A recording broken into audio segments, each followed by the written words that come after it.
क्या कोई और स्टूडेंट है जिसने मेरे अंडर पोस्ट ग्रेजुएशन के लिए अप्लाई किया है? डॉक्टर सक्सेना के पूछते ही डॉक्टर शालिनी ने प्रीति का रिपोर्ट शीट अपनी फाइल में छुपाते हुए कहा, नहीं डॉक्टर, और कोई कैंडिडेट बाकी नहीं है। ये सुनते ही डॉक्टर सक्सेना ने अपने चश्मे उतारे। कुछ देर अपने आप में कुछ सोचने के बाद उन्होंने डॉक्टर शालिनी को एक लिस्ट थमाते हुए कहा, इस लिस्ट में उन कैंडिडेट्स के नाम हैं जिन्हें मैंने रिजेक्ट कर दिया है। अब शॉर्ट लिस्टेड कैंडिडेट्स में से फाइनल 5 की लिस्ट तैयार करके नाम भिजवा दो। शालिनी ने देखा कि रिजेक्टेड स्टूडेंट्स की लिस्ट में कामिनी गुलेरिया का भी नाम शामिल था। डॉक्टर सक्सेना के कैबिन से निकलने के बाद डॉक्टर शालिनी प्रीति और कामिनी दोनों के रिपोर्ट को एक साथ जांचने लगी। फिर मन ही मन मुस्कुराते हुए डॉक्टर शालिनी ने प्रीति का फॉर्म ऑफिस के पास रखे एक डस्टबिन में डाल दिया और कामिनी का एप्लीकेशन फॉर्म अपनी फाइल में रख दिया। वहां अनिका अपनी नींद पूरी करके फिर से मेडिकल कॉलेज के कैंपस में आ गई थी। प्रीति के पास पहुंचकर अनिका ने उससे पूछा, क्या हुआ, फाइनल स्टूडेंट की अनाउंसमेंट हो गई? प्रीति, जिसका मुंह अभी भी बिल्कुल उतरा हुआ था, उसने दबी हुई आवाज में अनिका से कहा, नहीं दीदी, पर उन्होंने कहा है बस अब कुछ ही देर में रिजल्ट अनाउंस हो जाएंगे। प्रीति के ठीक बगल में बैठी हुई कामिनी के हाथ में एक बड़ा सा पॉपकॉर्न का टब था। कामिनी अपने मोबाइल पर मूवी देखते हुए पॉपकॉर्न के मजे उठा रही थी। कामिनी को देखकर ऐसा लग ही नहीं रहा था जैसे वो भी यहाँ उसी मकसद से बैठी है जिस मकसद से बाकी के तकरीबन 50 से ज्यादा स्टूडेंट्स बैठे थे। हर एक स्टूडेंट के चेहरे पर टेंशन था, जबकि कामिनी बड़े मजे से फिल्म एंजॉय कर रही थी। कुछ ही देर में एक वॉलंटियर बिल्डिंग के मेन एंट्रेंस से बाहर आया और पास ही बने एक पोडियम पर जाकर उसने माइक पर अनाउंस किया, इंटरव्यू के रिजल्ट आ चुके हैं। सेलेक्टेड स्टूडेंट की लिस्ट कुछ इस प्रकार है। जैसे ही ये अनाउंसमेंट हुई, सारे स्टूडेंट्स पोडियम के ठीक सामने आकर खड़े हो गए। किसी ने अपने हाथ में अपने माँ बाप की तस्वीर पकड़ रखी थी, तो किसी ने अपनी उंगलियां क्रॉस की हुई थी। कोई ऊपर वाले से प्रार्थना कर रहा था, तो कोई अपने नाखून चबा रहा था। कामिनी पॉपकॉर्न खाती हुई पोडियम के ठीक सामने आकर खड़ी हो गई और उसके ठीक पीछे प्रीति चेहरे पर घबराहट के साथ पोडियम पर खड़े वॉलंटियर को देखने लगी। वॉलंटियर ने अपने आगे 4 से 5 फाइल सजाकर रखी थी। फिर पहली फाइल से एक शीट निकालकर वॉलंटियर ने कहा, तो डॉक्टर त्रिपाठी के अंदर पोस्ट ग्रेजुएशन करने का मौका इस साल जिन स्टूडेंट्स को मिलने वाला है उनके नाम है इकबाल शेख, समीर कुलकर्णी, प्रतीक मेहता और नंदिनी सिंह। एक कोने से एक लड़के ने जोर से चिल्लाकर अपनी खुशी का इजहार किया, तो एक कोने से एक लड़की खुशी के मारे रोने लगी। तभी पोडियम पर खड़े वॉलंटियर ने सारे स्टूडेंट्स को कांग्रेचुलेशन करते हुए कहा, अब डॉक्टर सिद्दीकी के अंडर जिन स्टूडेंट्स को पोस्ट ग्रेजुएशन करने का मौका मिलने वाला है उनके नाम हैं पूजा संपत, किशन घावरी, संजय मिश्रा, सुहासिनी शानबाग। इसी तरह एक के बाद एक प्रोफेसर और उन्होंने सेलेक्ट किए हुए स्टूडेंट के नाम वॉलंटियर डिक्लेयर करता गया।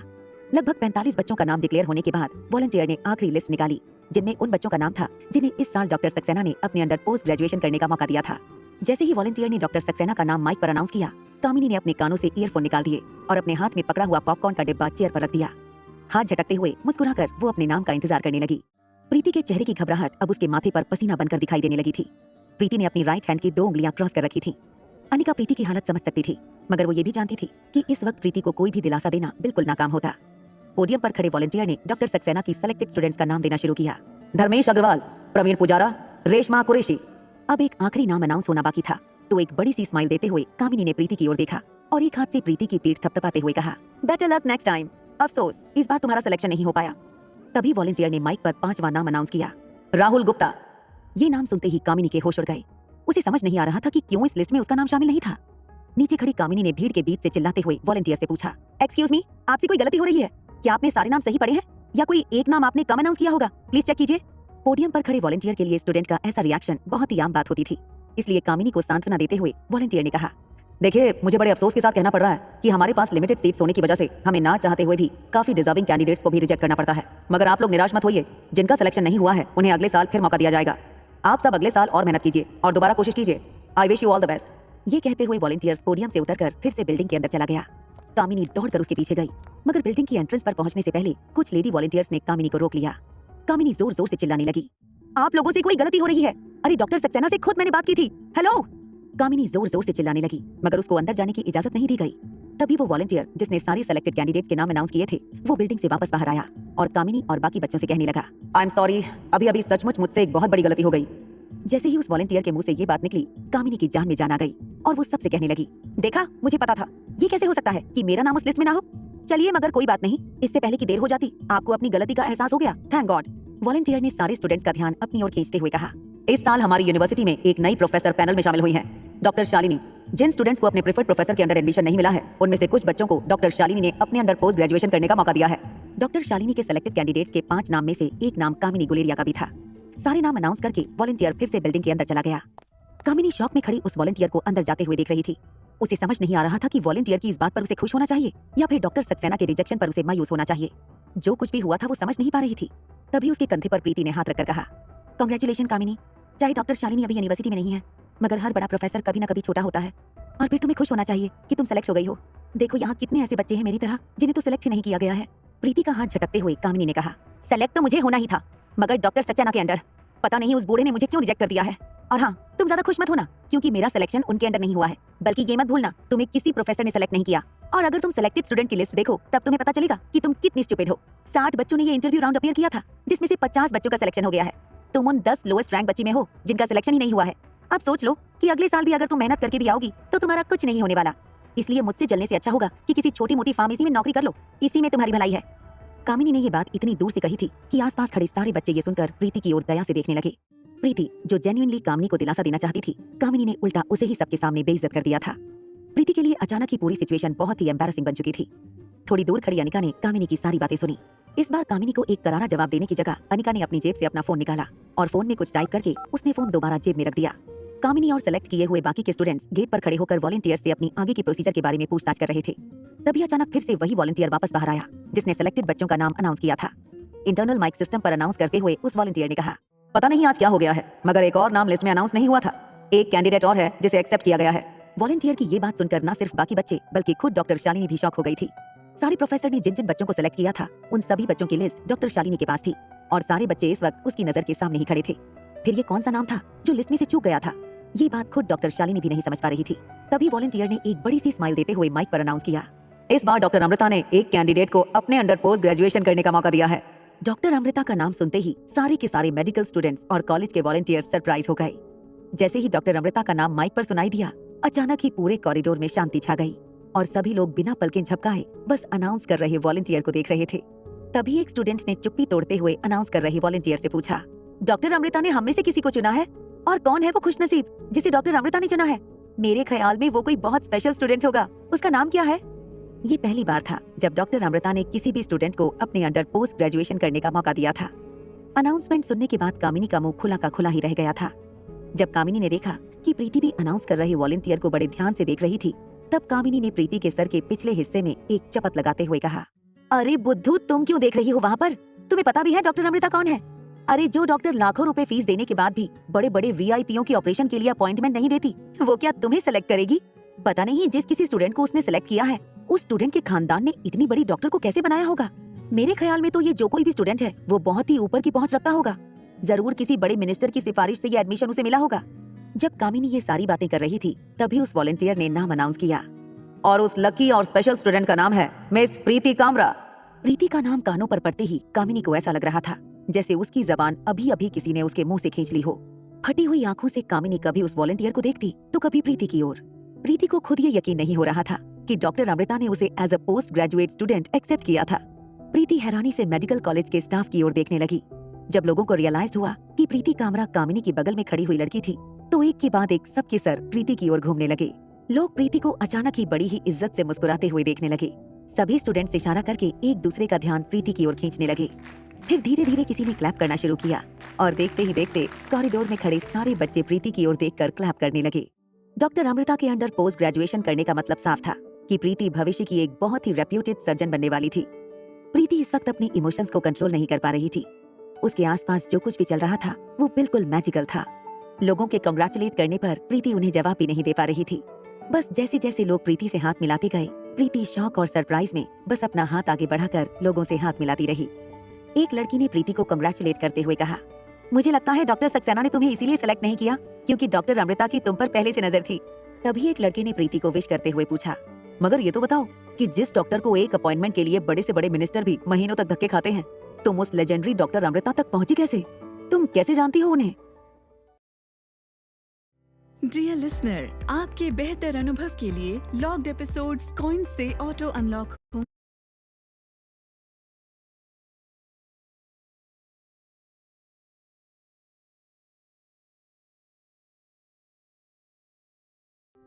तुम डॉक्टर अमृता को कैसे जानती हो? क्या तुम पहले डॉक्टर अमृता से मिली हो? कैसी लगती है वो? क्या डॉक्टर अमृता कभी तुम्हें अपने साथ किसी ऑपरेशन में असिस्ट करने ले गई हैं? इस तरह के सवाल अलग अलग स्टूडेंट बीच में खड़ी प्रीति को पूछने लगे। लेकिन प्रीति किसी से नहीं बता सकती थी कि उसकी दीदी अनिका ही डॉक्टर अमृता है। लोग प्रीति से दोस्ती करना चाहते थे ताकि फ्यूचर में प्रीति के साथ अच्छे रिलेशन बनाकर वो भी डॉक्टर अमृता के साथ कांटेक्ट बना सकें। कॉरिडोर में खड़े सारे स्टूडेंट्स देश के टॉप मेडिकल कॉलेजेस के टॉप स्टूडेंट्स थे और अचानक ही इन स्टूडेंट्स ने अपने आप में प्रीति को अपना हीरो बना लिया था।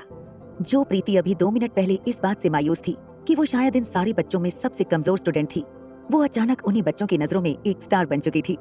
लोग प्रीति से पूछ रहे थे कि वो डॉक्टर अमृता को कैसे जानती थी, मगर अभी प्रीति ने अनजान बने रहना ही ठीक समझा। देखते ही देखते प्रीति के आसपास इतने लोग जमा हो गए कि कॉलेज के वॉलंटियर्स ने सिक्योरिटी को बुलाकर लोगों को प्रीति से दूर हटाने को कहा। प्रीति के ठीक पास खड़ी कामिनी को स्टूडेंट्स ने धीरे धीरे धक्का देते हुए पीछे की ओर धकेल दिया था। कामिनी को इतना बड़ा झटका जिंदगी में इससे पहले कभी नहीं लगा था। कामिनी भीड़ के बीचों बीच खड़ी प्रीति को देखकर कभी मुस्कुराती तो कभी ताली बजाती, फिर ताली बजाते हुए रुक जाती, फिर मुस्कुराती। कामिनी को देखकर इस वक्त ऐसा लग रहा था जैसे उसे पागलपन का दौरा पड़ा हो। अपने दांतों के बीच एक उंगली फंसाते हुए कामिनी सोचने लगी कि अभी अभी जो बिजली जमीन पर गिरी थी वो आखिर कहां से गिरी थी। डॉक्टर अमृता ने प्रीति को कैसे सेलेक्ट कर लिया था। अपना सर खुजाते हुए कामिनी बस यही बातें सोचे जा रही थी। जब कामिनी ये सब कुछ सोच रही थी तभी उसके कानों पर एक आवाज पड़ी, क्या तुम कामिनी गुलेरिया हो? जब कामिनी ने मुड़कर देखा तो कामिनी के ठीक पीछे डॉक्टर शालिनी खड़ी थी।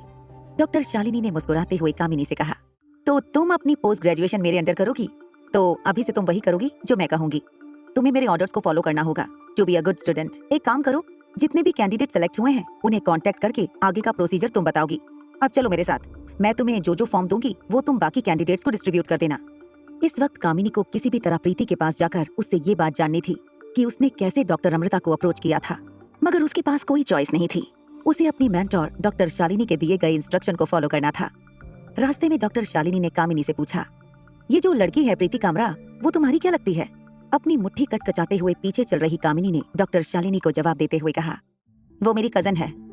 डॉक्टर शालिनी ने ये बात सुनते ही मुस्कुराते हुए पीछे चल रही कामिनी को देखा। फिर अपनी कैबिन के अंदर जाकर उसने कुछ फॉर्म अपने डेस्क पर से उठाए। फॉर्म का एक बंडल कामिनी के हाथ में देते हुए डॉक्टर शालिनी ने कहा, इसका तो ये मतलब होता है कि तुम उस अनिका गुलेरिया को भी जानती होगी। अनिका का नाम सुनते ही कामिनी का इरिटेशन और ज्यादा बढ़ गया। उसे ये नहीं समझ में आ रहा था कि जब डॉक्टर सक्सेना के साथ एडमिशन के बारे में उसने फेस टू फेस बात कर ली थी, फिर अचानक ही लिस्ट में से उसका नाम कैसे ड्रॉप हो गया। अपनी आवाज में थोड़ी सी कड़वाहट के साथ कामिनी ने डॉक्टर शालिनी से कहा, वो मेरी बड़ी बहन है। ये सुनकर डॉक्टर शालिनी शॉक हो गई और उसने कामिनी से कहा, बड़ी बहन? अनिका तुम्हारी बड़ी बहन है? क्या वो प्रीति की बड़ी बहन नहीं है? कामिनी को डॉक्टर शालिनी के आईक्यू पर शक होने लगा था। इरिटेट होकर कामिनी ने डॉक्टर शालिनी को जवाब दिया, आपने गौर नहीं किया ना, मेरा नाम है कामिनी गुलेरिया, मेरी कजन का नाम है प्रीति कामरा, और जिस लड़की की आप बात कर रहे हो उसका नाम है अनिका गुलेरिया। फिर जाहिर है कि वो मेरी बड़ी बहन है। कामिनी को समझ नहीं आ रहा था कि इतनी लो आईक्यू वाली डॉक्टर उसकी मेंटरशिप कैसे कर पाएगी। कामिनी अच्छी तरह समझ चुकी थी कि डॉक्टर शालिनी उसके किसी काम की नहीं, मगर अपने आप को शांत रखते हुए कामिनी कुछ सोचने लगी। डॉक्टर शालिनी ने नाराज कामिनी के कंधे पर हाथ रखा और मुस्कुराते हुए कहा, वो दरअसल सुबह से इतने इंटरव्यू लिए हैं कि नाम और सरनेम में थोड़ी सी गड़बड़ी हो गई, मगर जो कोई भी अनिका को प्रीति के साथ देखेगा तो यही अंदाजा लगाता कि वो तुम्हारी नहीं बल्कि प्रीति की बड़ी बहन है। डॉक्टर शालिनी के मुंह से ये बात निकलते ही कामिनी ने डॉक्टर शालिनी से पूछा, आप कहना क्या चाहती हैं मैम? डॉक्टर शालिनी ने बड़े ही आराम से जवाब देते हुए कहा, नहीं नहीं कुछ नहीं, जाने दो। इस बात को जिस तरह डॉक्टर शालिनी ने कुछ नहीं कहा था वो सुनकर कामिनी को लगा कि जरूर डॉक्टर शालिनी के मन में बहुत कुछ है। कामिनी इसी वक्त डॉक्टर शालिनी को दोनों बाजू से जोर से पकड़कर उसके मन की सारी बातें उगलवाना चाहती थी, मगर उसे इस बात का एहसास था कि सामने खड़ी औरत अगले 2 साल के लिए उसकी मेंटर रहने वाली है।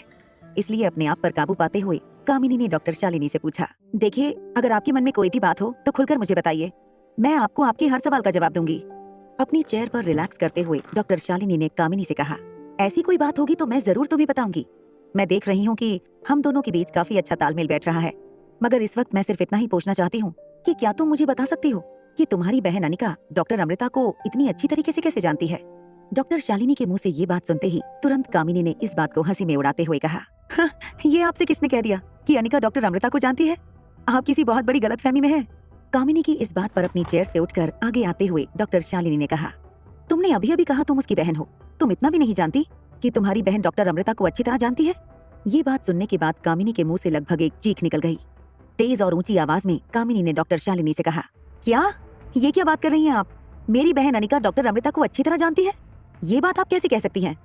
डॉक्टर शालिनी ने आराम से कामिनी को समझाते हुए कहा कि किस तरह उसने रोहित मारवा की दादी माँ के ऑपरेशन के वक्त अनिका को डॉक्टर अमृता की स्टाफ के साथ मिलकर रोहित मारवा की दादी का ऑपरेशन करते हुए देखा था। जब डॉक्टर शालिनी ने स्टाफ के बारे में हॉस्पिटल अथॉरिटी से इन्फॉर्मेशन निकलवाई तब पता चला कि जो स्टाफ स्पेशली बेंगलुरु से रोहित मारवा की दादी माँ के ऑपरेशन के लिए अनिका को असिस्ट करने आए थे वो डॉक्टर अमृता के स्टाफ थे। इसका मतलब साफ था कि वो ऑपरेशन डॉक्टर अमृता के एडवाइस और इंस्ट्रक्शंस पर किया गया था। ये सब बात सुनकर कामिनी हैरान रह गई। जिस बहन के साथ उसने इतने साल गुजारे थे उसका ये रूप उसने पहले कभी नहीं देखा था। कामिनी जानती थी कि डॉक्टर अमृता मेडिकल फील्ड की एक लेजेंड थी और डॉक्टर अमृता को ज्यादातर मेडिकल फ्रेटर्निटी के लोगों ने देखा तक नहीं था। उनके साथ कांटेक्ट में रहना और उनके गाइडेंस के अंडर उनके स्टाफ के साथ इस तरह से सर्जरी करना, इन सब बातों का मतलब साफ था कि अनिका डॉक्टर अमृता के बहुत क्लोज कांटेक्ट में थी। कामिनी को अभी डॉक्टर शालिनी की किसी बात पर विश्वास नहीं हो रहा था। आखिर अनिका इतने सालों तक उसी के साथ रही थी, फिर ये कैसे हो सकता है कि इतनी बड़ी क्वालिटी इतने सालों तक उससे छुपी रही थी। जब डॉक्टर शालिनी ने देखा कि शायद कामिनी उसकी बातों का यकीन नहीं कर रही है, तब डॉक्टर शालिनी ने कहा, मुझे लगता है कि तुम अपनी बहन के साथ कुछ ज्यादा मेलजोल नहीं रखती हो, तभी तुम्हारी बहन के बारे में शायद इस वक्त तुमसे ज्यादा मैं जानती हूँ। तुम जानती हो, तुम इंटरव्यू राउंड में फेल हो चुकी थी। तुम्हें डॉक्टर सक्सेना ने रिजेक्ट कर दिया था, मगर मैंने तुम पर तरस खाकर तुम्हें पोस्ट ग्रेजुएशन करने का मौका दिया है, सिर्फ इसीलिए क्योंकि तुम्हारी बहन होने के बावजूद उसने ना तो डॉक्टर सक्सेना से तुम्हारी सिफारिश की और ना ही डॉक्टर अमृता से। अगर मैंने तुम्हें एक्सेप्ट ना किया होता तो तुम इस साल इतनी बड़ी यूनिवर्सिटी की स्टूडेंट नहीं बन पाती। ये बात हमेशा याद रखना। डॉक्टर शालिनी का ये स्टेटमेंट सुनते ही कामिनी ने पूछा, मगर इन सब से डॉक्टर सक्सेना का क्या लेना देना? क्या मेरी बहन अनिका की वजह से डॉक्टर सक्सेना ने मुझे रिजेक्ट किया था? कामिनी के इस सवाल पर शालिनी चुप रही। वो बस सिंपैथी दिखाते हुए कामिनी के पास आई और उसकी पीठ थपथपाने लगी। डॉक्टर शालिनी ने भले ही अपने मुंह से कुछ नहीं कहा था, मगर कामिनी ने अंदाजा लगा लिया था कि डॉक्टर शालिनी का जवाब हाँ था। अचानक झटके से अपनी कसी हुई मुट्ठी को कामिनी ने जोर से पास की एक अलमारी पर दे मारा। अलमारी पर रखी कुछ फाइलें जोर से जमीन पर गिर गईं और फिर से जोर से कामिनी चिल्लाई, अनिका, मैं तुम्हें छोड़ूंगी नहीं। ये कहते हुए रोती हुई कामिनी कैबिन से बाहर निकल गई। कैबिन से बाहर निकलते ही कामिनी ने मनाली में अपने पेरेंट्स को फोन लगाया। मनीषा और गौतम गुलेरिया अपनी कार में साथ बैठकर कहीं जा रहे थे। तभी कार की स्पीकर पर गौतम गुलेरिया ने कामिनी का कॉल रिसीव किया। रोती हुई कामिनी ने बड़े ही गुस्से में अपने पापा से कहा, पापा, आप जानते हो अनिका ने यहाँ मेरे साथ क्या किया है? उसने मेरा पूरा करियर बर्बाद करने की कोशिश की है और किसी हद तक वो सक्सेसफुल भी हो गई है। ये कहने के बाद कामिनी फूट फूट कर रोने लगी। गौतम गुलेरिया और मनीषा ने एक साथ कामिनी से पूछा, अरे तुम रो क्यों रही हो? बताओ क्या हुआ, अब बताओ भी।